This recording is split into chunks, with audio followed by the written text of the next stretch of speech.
Tension and rubbing strength হচ্ছে এটা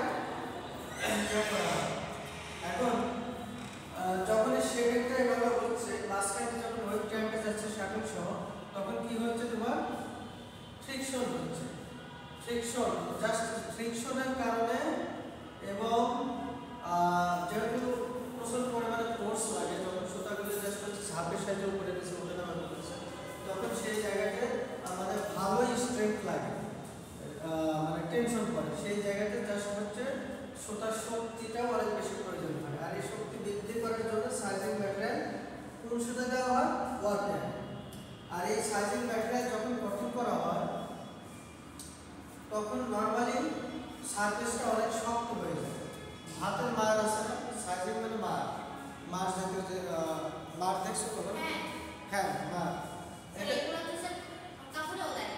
কাপড় দেয় না ওটাকে সাইজিং বলে ধরো তুমি ইয়ার্নের উপরে যদি তুমি মার দাও সাইজিং ম্যাটেরিয়াল তখন এটা কি হয় অথবা কোনো একটা জায়গায় যদি তুমি ভাতের মার দাও অথবা এই যে স্টার জাতীয় গাম জাতীয় জিনিস দাও তাহলে সারফেসটা কোটিং হয়ে শক্ত হয়ে যাবে না আচ্ছা ওই জায়গা থেকে কি ওয়াটার অথবা কেমিক্যাল মলিকুল এখানে প্রবেশ করবে যখন এই ইয়ার্নের উপরে তুমি সাইজিং ম্যাটেরিয়াল দিলে মার দিলে সেটা শুকায় গেলে এরপরে যদি তুমি পানি দাও তাহলে কি এটা অ্যাবজর্ব করবে পানি শোষণ করবে করবে তাহলে ওয়েট প্রসেসিং এ আসতে গেলে তোমার যখন এই ফ্যাব্রিকটা তৈরি হয়ে যাবে তখন তোমার কি করতে হবে ওয়ার্ক ব্যাগ থেকে অথবা ফ্যাব্রিক থেকে সাইজিং ম্যাটেরিয়াল রিমুভ করতে হবে এটাই হচ্ছে তোমার ডিসাইজিং হোয়াট ইজ ডিসাইজিং এরকম কোশ্চেন আসলে লিখতে হবে to remove the sizing materials from the fabric surface is called desizing different types of methods আছে chemical method আছে conventional rating method আছে বিভিন্ন মেথড আছে আমি এগুলো আলোচনা করেছিলাম যেগুলো মেথডই আমরা অ্যাপ্লাই করি না কেন সেই মেথডের মাধ্যমে জাস্ট হচ্ছে সাইজিং ম্যাটেরিয়াল রিমুভ করার প্রক্রিয়াকে ডিসাইজিং করা কথা কি বুঝতে পারছো আচ্ছা এটা আমরা করেছিলাম তারপর হচ্ছে ডিপেন্ডিং ফ্যাক্টরস করেছিলাম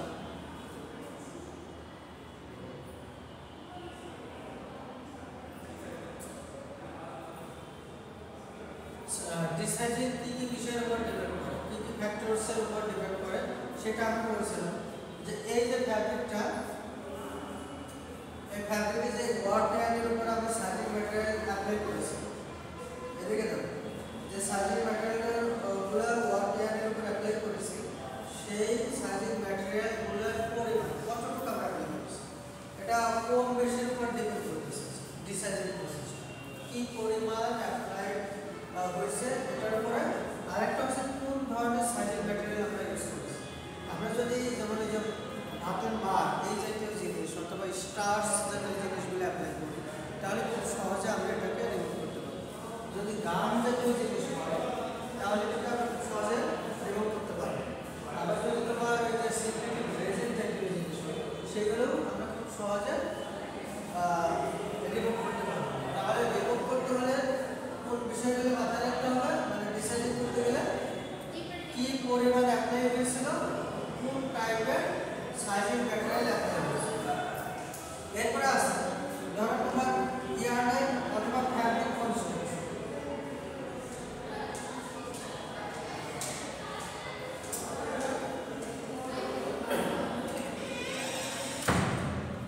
ফ্যাব্রিক কনস্ট্রাকশনে দেখো যদি তোমার এরকম হয় যে ফ্যাব্রিকটা খুব কম্প্যাক্ট মানে অনেক খাঁটি হয় সেক্ষেত্রে তোমার কি ইয়ারের সংখ্যা বেশি থাকবে সেখানে তোমার অ্যাপ্লাইড সাইজিং ম্যাটেরিয়ালের পরিমাণ বেশি থাকবে অথবা ইয়ারের ডায়ামিটার যদি বেশি হয় মোটা হয় তাহলে সেখানে বেশি পরিমাণ সাইজিং ম্যাটেরিয়াল সে অ্যাবজর্ব করেছিল বেশি পরিমাণ সাইজিং ম্যাটেরিয়াল পুরো ইয়ারটাকে কপিং করার জন্য প্রয়োজন ছিল তাহলে সেই জায়গাতে হচ্ছে তোমার যখন ডিসাইজিং করতে যাবো তখন ফ্যাব্রিক কনস্ট্রাকশনটাও আমাদের কনসিডারেশনে রাখতে হবে যে ফ্যাব্রিক এটা কি লাইট ফ্যাব্রিক অথবা হেভিয়ার ফ্যাব্রিক এই জিনিসগুলো আমাদের কনসিডার করতে হবে এগুলো হচ্ছে ডিপেন্ডিং ফ্যাক্টর সেটাও আমরা করেছিলাম আর এখন আসে অবজেক্টিভস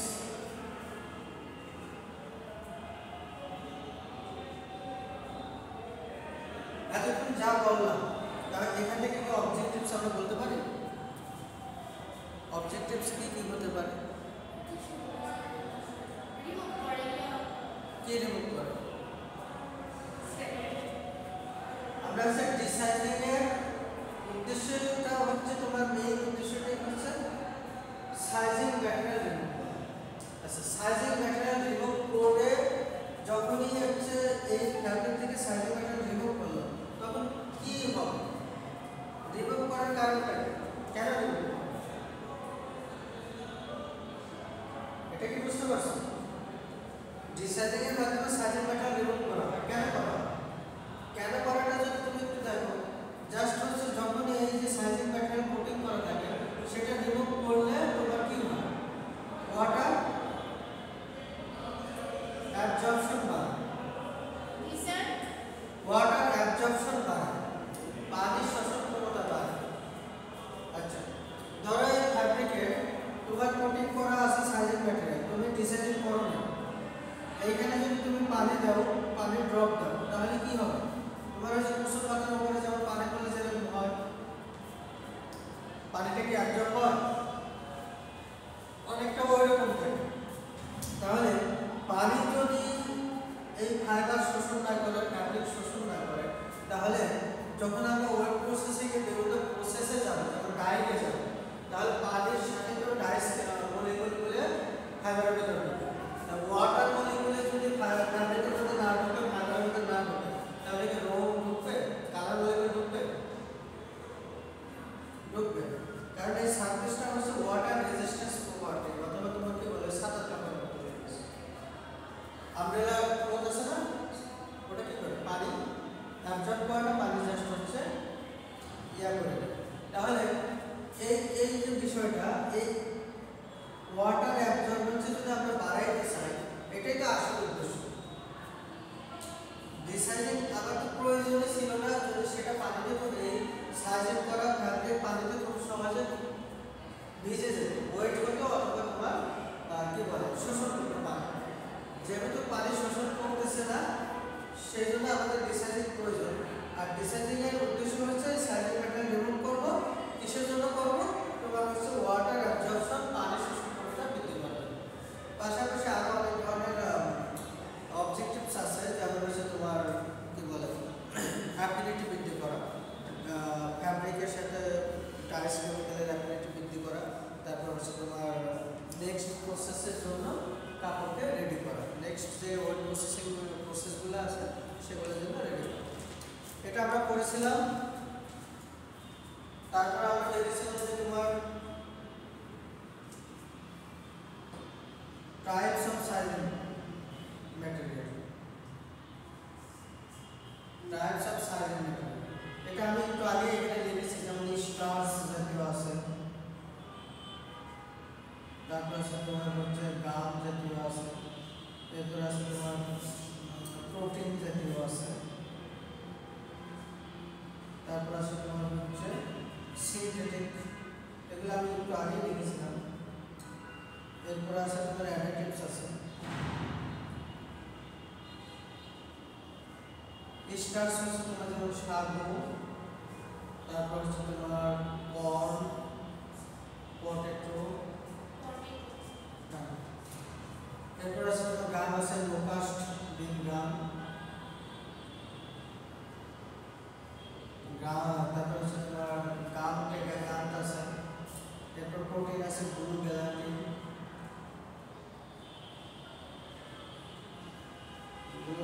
সিনথেটিকের মধ্যে আছে PAN, PAL, PVAC এটসেট্রা।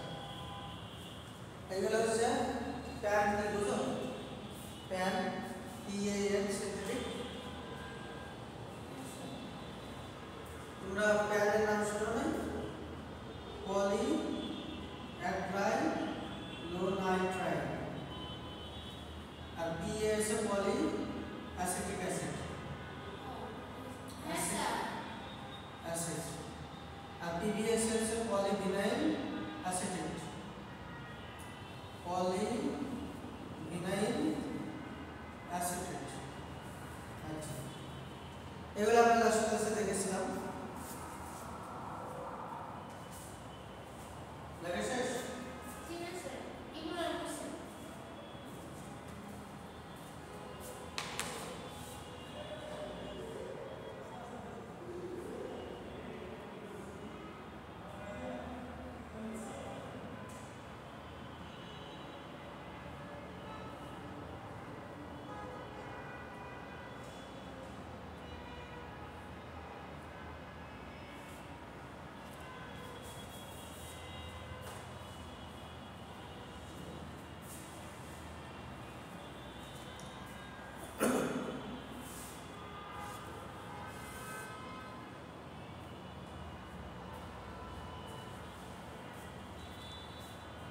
শেষ সেগুলো নোটা পাবো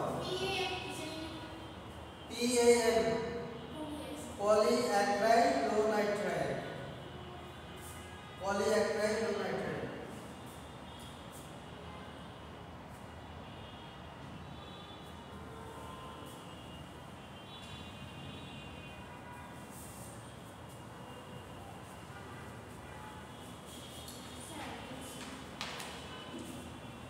এরপর আমরা মেথডস করছিলাম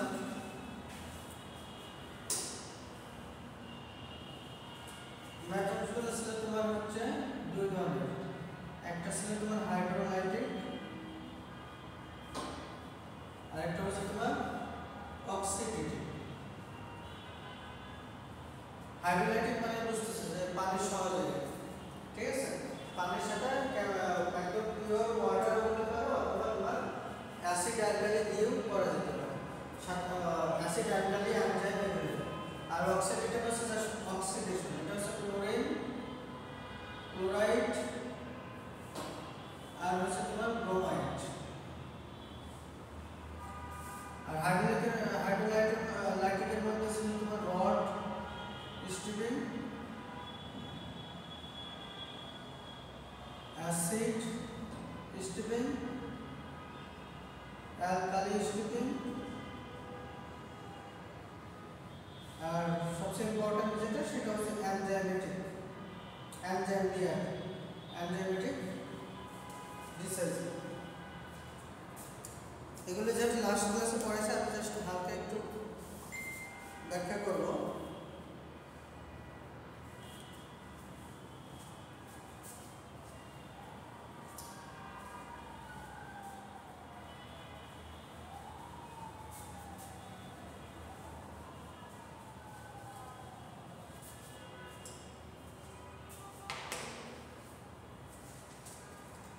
রড স্টিপিং এর ক্ষেত্রে জাস্ট হচ্ছে একটা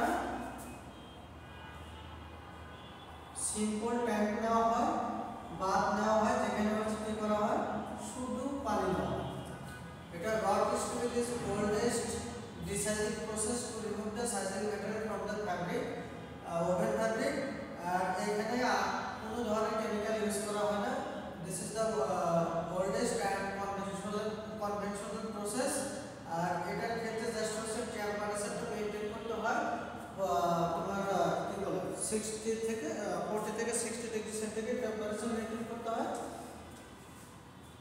40 ডিগ্রি সেন্টিগ্রেড থেকে 60 ডিগ্রি জাস্ট এই যে ওয়াটারটা আছে সেই ওয়াটারটাকে এখানে গরম করতে হয় কত টেম্পারেচারে 40 থেকে 60 ডিগ্রি এরপর হচ্ছে ফ্যাব্রিকটা জাস্ট একটা গাইড রোলারের সাহায্যে এখানে ডিপিং করা হয় এরপর হচ্ছে তোমার স্কুইজিং একজোড়া স্কুইজিং রোলার বুঝো না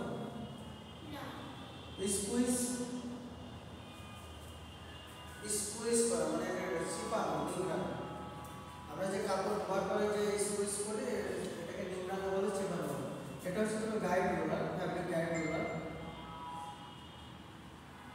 আচ্ছা এটা হচ্ছে তোমার এইখানে জাস্ট এই রড স্টিপিং এর ক্ষেত্রে শুধু সিম্পলি ওয়াটার ইউজ করা হয় এবং সেখানে টেম্পারেচার রাখা হয় কত 40 থেকে 60 ডিগ্রি আর এই প্রসেসে রড স্টিপিং প্রসেসে জাস্ট হচ্ছে lengthy process time consuming process যদি টেম্পারেচার 40 হয় কম হয় মানে 40 ডিগ্রি টেম্পারেচারে গরম পানি হয় তাহলে তোমার 24 ঘন্টা সময় কাপড়টাকে এখানে ভিজিয়ে রাখতে হবে আর যদি 60 ডিগ্রি সেন্টিগ্রেড হয় তাহলে 12 ঘন্টা কাপড় এখানে ভিজিয়ে রাখতে হবে এটা হচ্ছে তোমার রড স্টিপিং দেখছো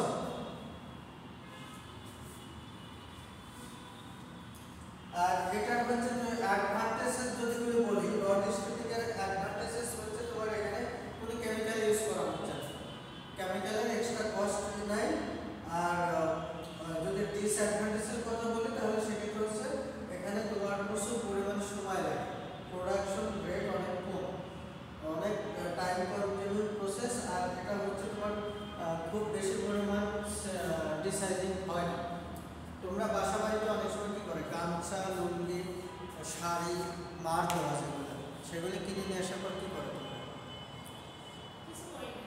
অমনি করো যেগুলো অনেক শক্ত হাঁস খসখসে থাকে, লুঙ্গি গামছা এগুলো। এখন তো মাছ ছাড়া পাওয়া যায়, কিন্তু আগে মাছ সহই হচ্ছে মানে কাপড় পরার পরেও আবার মার দিত, কাপড় বোনার সময় সুতায় মার দিত, কাপড় তৈরি করার পর মার দিত। এটা কী করো, বাসার বাড়িতে কিনে নিয়ে আসার পরে 2-4-5 ঘন্টা অথবা রাতে ভিজায় একটা কাপড়, সকালে এটা ধুয়ে দিত। এরপরে কী হতো, জাস্ট হচ্ছে একটু ওয়াশিং করলে, রিঞ্জিং করলে এটা হচ্ছে মারগুলো রিমুভ হয়ে যেত। সেম প্রসেসটাই হচ্ছে এটা। এরপরে আসলে হচ্ছে অ্যাসিড অথবা অ্যালকালিতে যায়। অ্যালকালি স্টেপিংয়ের ক্ষেত্রে জাস্ট এই সেম এইরকম একটা বাথ ইউজ করা হয়, সেখানে তোমার হচ্ছে পানি দেওয়া হয়, পাশাপাশি অ্যালকালি দেওয়া হয়। অ্যালকালি হিসেবে জাস্ট হচ্ছে তোমার স্ট্রং অ্যালকালি সোডিয়াম হাইড্রোক্সাইড, এটা হচ্ছে 0.4 থেকে 0.6% ইউজ করা হয়। আর টেম্পারেচার দেওয়া হয় হচ্ছে তোমার 60 থেকে 70 ডিগ্রি সেন্টিগ্রেড। আর টাইম দেওয়া হয় হচ্ছে তোমার 60 ডিগ্রি হলে 10 ঘন্টা, 70 ডিগ্রি হলে 8 ঘন্টা। মানে গরম যত বেশি হবে, পানি যত গরম বেশি হবে, টাইম কম লাগবে সাইজিং মেটেরিয়ালগুলো ফ্যাব্রিক থেকে ডিসচার্জ করার জন্য। তো সিম্পলি এটাই, জাস্ট এখানে হচ্ছে তোমার অ্যালকালি ইউজ করা হচ্ছে 0.4% থেকে 6%। আচ্ছা, এখানে আরেকটা ইস্যু হচ্ছে তোমার অ্যালকালির ক্ষেত্রে যে সোডিয়াম হাইড্রোক্সাইড আমরা ইউজ করতেছি, এই অ্যালকালিটা থেকে যাচ্ছে, যে বাতে থেকে যাচ্ছে, এই সলিউশনটা, এই অ্যালকালি সলিউশনটা তুমি কি করতে পারছো, পরবর্তী যে প্রসেস আছে, মার্সারাইজেশন প্রসেস আছে, তুমি রিইউজ করতে পারতেছো অথবা রিসাইকেল করতে পারতেছো, মার্সারাইজেশন প্রসেস। তার মানে সুবিধা হচ্ছে তোমার এটা, এই যে বেঁচে যাওয়া কেমিক্যাল সলিউশন, অ্যালকালি সলিউশন, সেটা তুমি পরবর্তী যে প্রসেস মার্সারাইজেশন আছে সেটা তুমি ইউজ করতে পারো। আর এখানে মোটামুটি রড স্টিল থেকে অনেক ভালো সাইড ইফেক্ট পাওয়া যায়, পারফরম্যান্স পাওয়া যায়। এটা গেল হচ্ছে তোমার অ্যালকালি। এখন আসলে অ্যাসিড।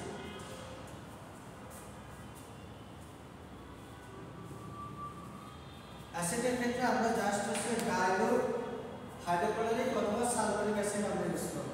ডাইলুট মানে বুঝো, ডাইলুট সালফারিক অ্যাসিড অথবা হাইড্রোক্লোরিক অ্যাসিড। ডাইলুট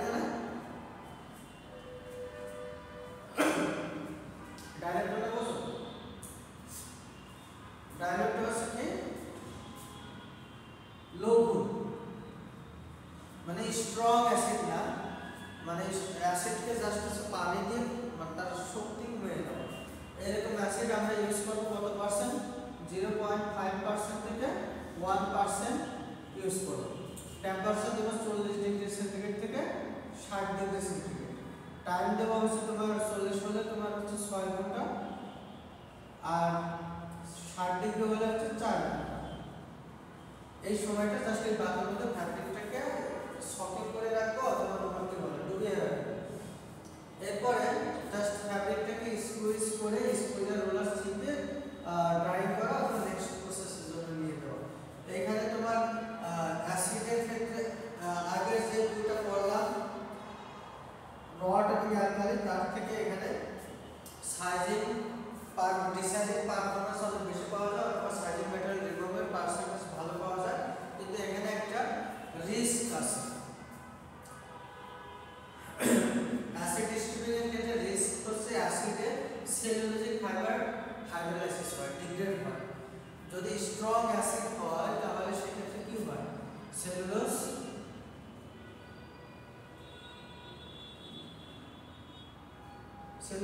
কি হয়, ড্যামেজ হয়ে যায় অথবা ব্রেক করা অথবা এটাকে কি বলে হাইড্রোলাইসিস হয় অথবা তোমার এটাকে কি বলে ডিস্ট্রয় হয়ে যায়।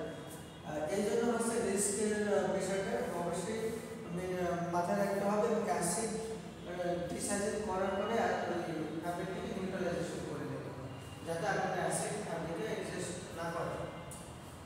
এইগুলো হচ্ছে তোমার অ্যাসিড, রড স্টিপিং, অ্যালকালি স্টিপিং এবং অ্যাসিড স্টিপিং। ফাইনালি যেটা সেটা করছিল হচ্ছে enzyme.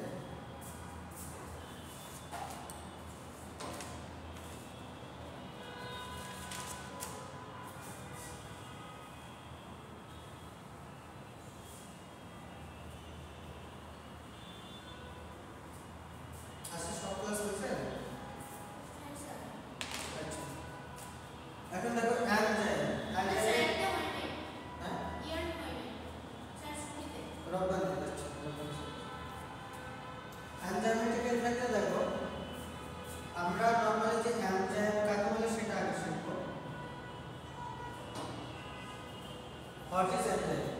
Enzyme is one kind of biocatalyst or living organism. বুঝতে পারছো?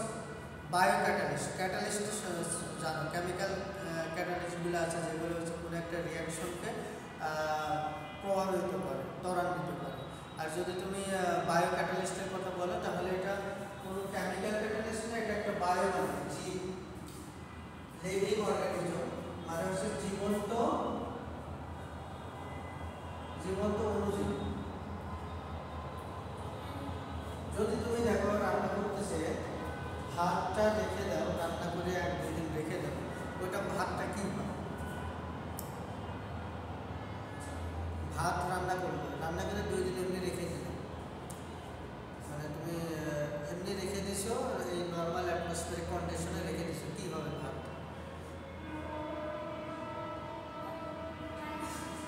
ভাত পচে যাবে না? তার মানে কি সেখানে প্রচুর পরিমাণ ব্যাকটেরিয়া গ্রো করছে। ব্যাকটেরিয়া স্টার্চ খায়, শর্করা খায়, তাই না? আর ব্যাকটেরিয়া কি এক ধরনের অণুজীব। ব্যাকটেরিয়া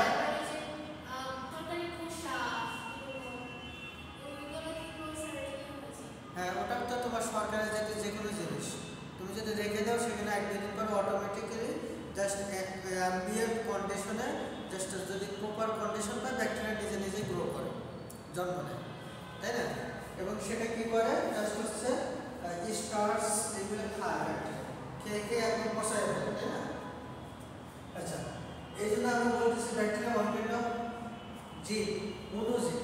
মাইক্রোস্কোপিক মানে অনুবীক্ষণ যন্ত্রের সাহায্যে আমরা ব্যাকটেরিয়া দেখতে পারি, ঠিক আছে? এনজাইমের যদি ডেফিনেশন বলা হয়, what do mean by enzyme অথবা what is enzyme, how it is work, এই ধরনের যদি কিছু আসে তাহলে লিখবা enzyme is one kind of biocatalyst and it is living organism. এবং এটা কি করে, it can fermented it can be fermented the different types of starch. আমরা যে সাইজের ফ্যাব্রিকের সাইজ ম্যাটেরিয়াল দিয়েছিলাম না, স্টার্চ ছিল না, স্টার্চের মধ্যে কর্ন, পটেটো, সাগু, তারপরে হচ্ছে তোমার যে hydroxy ethyl cellulose, carboxy methyl cellulose, এগুলো অ্যাপ্লাই করি। এইগুলো ডেভেলপ করার জন্য আমাদের এই এনজাইম জীবন্ত অণুজীব আমরা ইউজ করি। আচ্ছা, এটা যদি এটা কাজটাকে যদি ফাংশনের কথা বলি, তাহলে ফাংশনের কথা লিখবে এবং to fermented the starch or saccharide। আমরা নরমালি কি করি, পশু পাখি, আমাদের শরীরেও কি আছে, ব্যাকটেরিয়া আছে। আমাদের কি বলে, যদি প্যানক্রিয়াসের কথা চিন্তা করি, আমাদের যদি পাকস্থলীর কথা চিন্তা করি, তাহলে সেখানে কি আছে, প্রচুর পরিমাণ ব্যাকটেরিয়া আছে। ব্যাকটেরিয়া আমাদের খাবারটাকে ডাইজেস্ট করতে সাহায্য করে, ঠিক আছে? তো সেই ডাইজেস্টকে কেমন করে, ফার্মেন্টেশন করে, জাস্ট হচ্ছে তোমার গাজন প্রক্রিয়া করে, ঠিক আছে? এই কাজটা ব্যাকটেরিয়া করে ফেলছে। আর এই ব্যাকটেরিয়া যদি আমরা বলি কি ধরনের, এটা যেহেতু একটা প্রাণ জীব, এটা হচ্ছে প্রোটিন বেসড এনজাইম। এনজাইম হয় হচ্ছে protein based.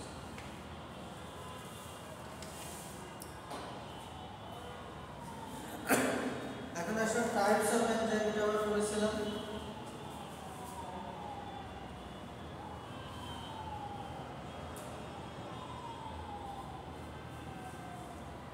Types of enzyme এটা আমরা পড়েছিলাম। এনজাইম বেসিক্যালি দুই ধরনের, একটা হচ্ছে তোমার ভেজিটেবল,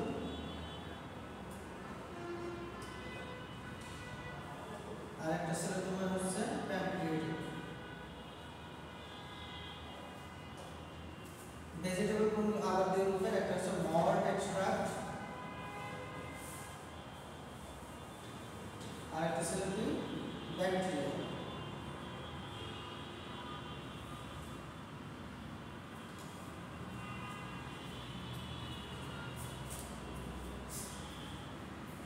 এই 2 নম্বরটা আগে আমরা কি বলি, প্যানক্রিয়েটিক মানে অগ্ন্যাশয় থেকে, মানে পশু পাখির যে পাকস্থলী থেকে অথবা তোমার অগ্ন্যাশয় থেকে আমরা যে ধরনের এনজাইম পাই, সেগুলোকে বলে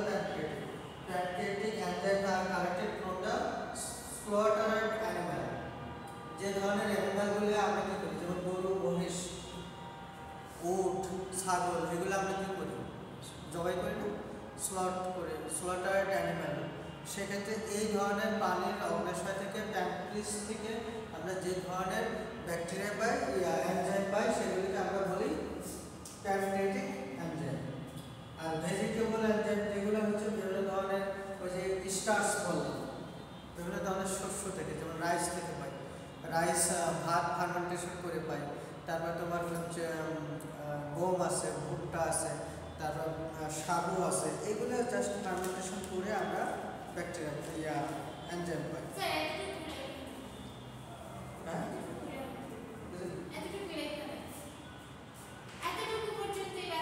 আচ্ছা, না এই টপিকটা শেষ করে দেবো আজকে, আর 10-15 মিনিট লাগবে, বেশি সময় লাগবে। ভেজিটেবলের মধ্যে হচ্ছে তোমার মল্ট এক্সট্রাক্ট। এটা যদি আমরা চিন্তা করি জাস্ট হচ্ছে ফ্রেশলি জার্মিনেটেড যে কর্ন অথবা শস্য আছে, একদম হচ্ছে আসে না ছোলা, যেমন আছে না, ছোলাকে ভিজায় রাখলে কিছুদিন পরে একটু মানে কি হয়, এটা অঙ্কুরোদ্গম হয় না, খুশি বাড়ায় না, এরকম ফ্রেশলি জার্মিনেটেড যে কর্ন মানে শস্যগুলো আছে সেখান থেকে জাস্ট ফার্মেন্টেশন করে যে ধরনের এনজাইম পাই সেগুলোকে বলে মল্ট এক্সট্রাক্ট এনজাইম। এটার ক্ষেত্রে হচ্ছে টাইম, টেম্পারেচার, পিএইচ, কয়টা জিনিস, পিএইচ, টাইম, টেম্পারেচার আর হচ্ছে কনসেন্ট্রেশন। এই চারটা জিনিস খুবই কেয়ারফুলি মেনটেন করতে হয় মল্ট এক্সট্রাক্টের ক্ষেত্রে। আর এখানে টেম্পারেচার হচ্ছে 55 থেকে 60 ডিগ্রি টেম্পারেচার মেনটেন করতেই হয়, না হলে এই এনজাইমগুলো কি হয়, ভেঙে যায়। যদি তোমার 60 এর উপরে 75 ডিগ্রি হয়ে যায় তাহলে মল্ট এক্সট্রাক্ট এনজাইমগুলো মারা যায়, ডিস্ট্রয় হয়ে যায়, ধ্বংস হয়ে যায়। এটা হচ্ছে মল্ট এক্সট্রাক্ট। আর যদি ব্যাকটেরিয়ার কথা চিন্তা করি তাহলে ব্যাকটেরিয়া হচ্ছে ওই ফার্মেন্টেশন অফ রাইস, ভাত পচাইলে যে ধরনের ব্যাকটেরিয়া আমরা পাই, ওয়ান কাইন্ড অফ হচ্ছে মিল্কি জুসের মতো, ওই যে বলে না তোমরা কি বলে, মাঝে মাঝে ওই যে খাই আমরা, মাঠা খাই, মাঠা আছে না, ওইরকম জাস্ট ভাত পচাই এই ধরনের যে আমরা জুস পাই সেইগুলো থেকে জাস্ট আমরা কি করি, ওই ব্যাকটেরিয়াগুলো কালেক্ট করি, এনলার্জ করি, এবং ওই ধরনের এনজাইমকে আমরা ব্যাকটেরিয়াল এনজাইম বলবো। এটার ক্ষেত্রে টেম্পারেচার অবশ্যই 70 থেকে 75 ডিগ্রি সেন্টিগ্রেডের কাছাকাছি রাখতে হবে বেস্ট অ্যাক্টিভিটিস পাওয়ার জন্য, না হলে এখান থেকে আসলে ভালো ডিসাইডিং পারফরম্যান্স পাওয়া যাবে। এটা এগুলো হচ্ছে আমরা এনজাইম সম্বন্ধে প্রাইমারি ডিসকাশন করেছিলাম। আর একটা ডিস্ট্রিবিউশন অথবা কি বলে, আমরা কম্পারিজন করেছিলাম তিনটা এনজাইমের, মল্ট, ব্যাকটেরিয়া আর প্যানক্রিয়াটিক, তিনটা এনজাইমের আমরা হচ্ছে কম্পারিজন করেছিলাম। এটা একটু দেখে নিই। আজকে যে ইয়াটা আছে তোমার হচ্ছে জাস্ট দুইটা টপিকস, এটা 5 মিনিট 7 মিনিট লাগবে, শেষ করে দিই।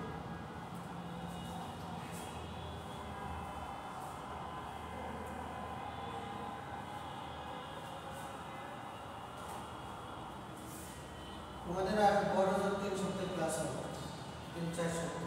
এর মধ্যে ক্লাস টেস্ট আছে, ট্যুর আছে, কনভোকেশন নিয়ে ব্যস্ততা আছে, মানে সিলেবাস শেষ করতে গেলে ক্লাস নিতেই হবে আমাদের।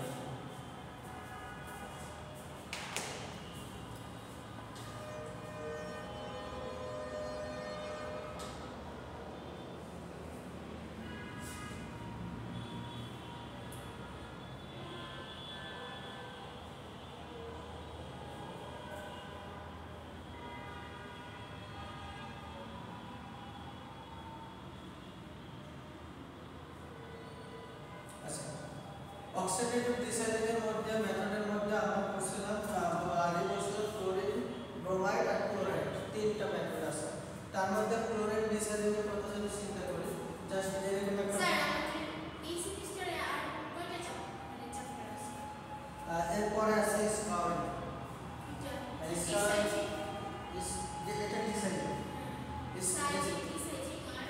এটা ডিসাইডিং করতেছে, সাইজিং তো ফ্যাব্রিকের পার্ট, সেটার অ্যাপ্লিকেশন আমাদের জানতে হচ্ছে যে সাইজিংটা কেন করা হয়েছে এবং এখন কেন রিমুভ করতেছে, সেই বিষয়টা আমি প্রথমে থেকে আলোচনা করেছি। আর ডিসাইজিংটাই হচ্ছে চ্যাপ্টার, মানে সাইজিংটা কেন রিমুভ করতেছে এখানে। তোমার এরপরে আসবে ডিসকাভারিং, তারপরে ব্লেসিং, এরপর প্রিন্টিং। হ্যাঁ, প্রিন্টিং এর আরো তোমার একটা দুটো চ্যাপ্টার পড়তে হবে। এজন্য আমরা আসলে আগে দিতে পারি। ক্লোরিন ডিসাইজিংটা একটু ভালো করে বোঝো, নেক্সট ক্লাসে আবার আমি একটু এগুলো রিভিউ করব। ক্লোরিন ডিসাইজিংয়ে এক ধরনের বাত ইউজ করা হয়, সেই বাতের নিচ দিয়ে জাস্ট হচ্ছে এরকম মানে ছিদ্র থাকে, হোল থাকে, এর ভিতরে জাস্ট ক্লোরিন গ্যাসটা ফ্লো করা হয়, এদিকে ফ্লো করা হয়, সাথে এখানে পানি থাকে, এরপরে কাপড়টা এখানে দেওয়া হয়।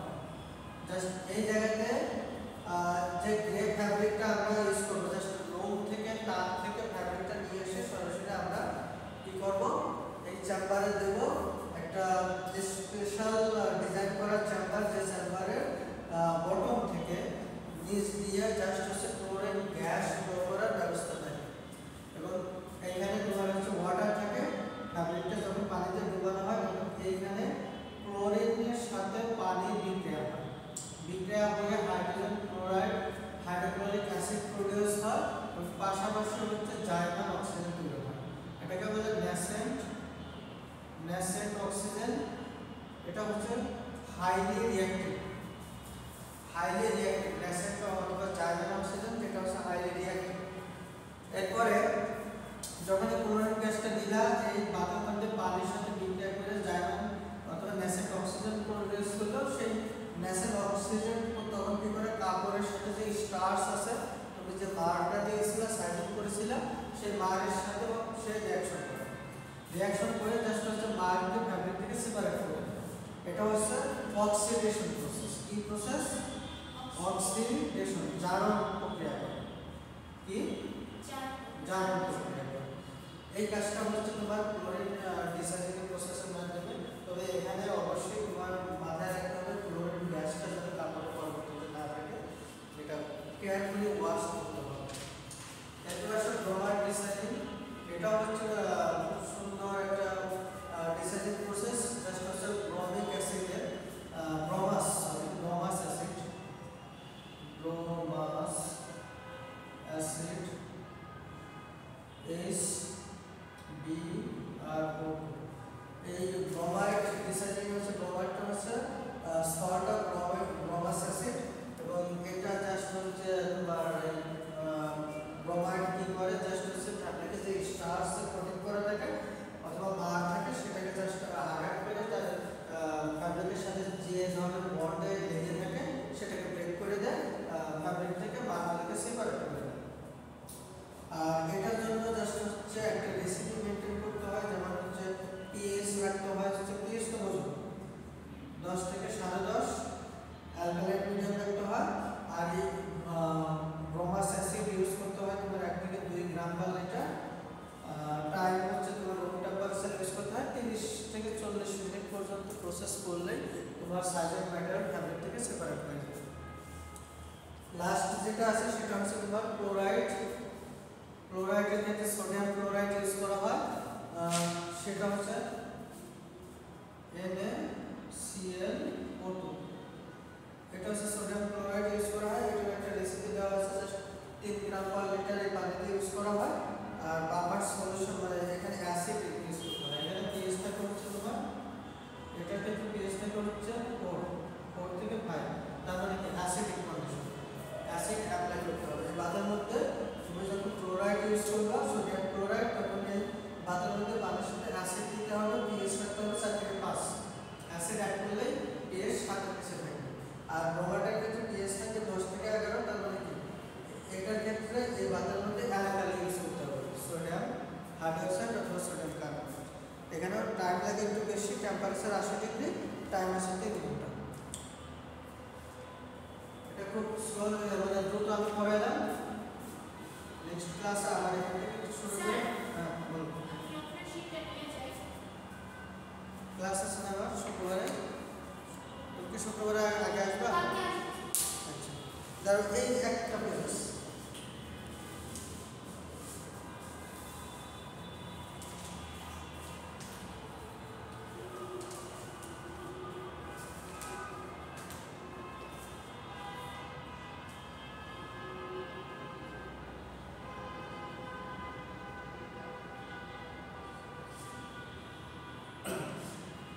প্যাডিং মেমব্রেন জাস্ট আমরা যে এখানে দেখলাম না যে ফ্যাব্রিকটা কি করা হচ্ছে পাতার মধ্যে ডুবানো হচ্ছে এটা হচ্ছে দুই ধরনের আছে একটা হচ্ছে তোমার 1D আরেকটা আছে 2D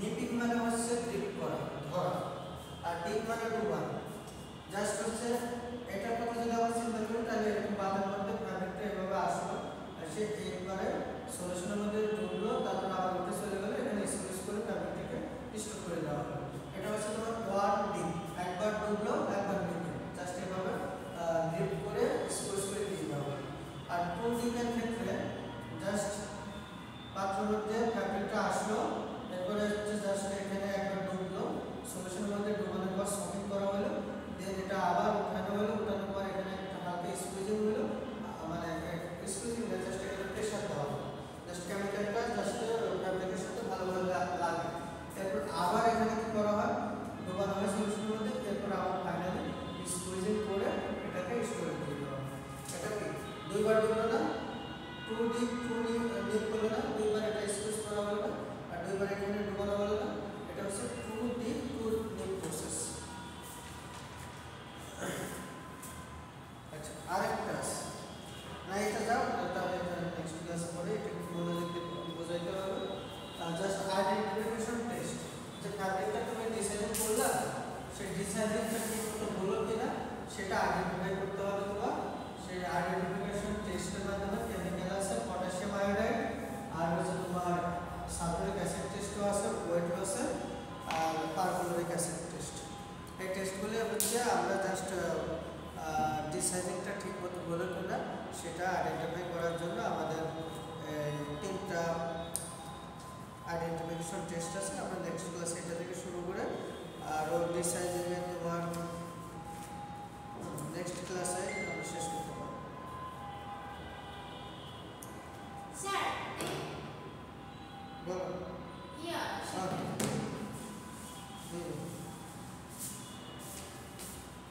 পুরোটাই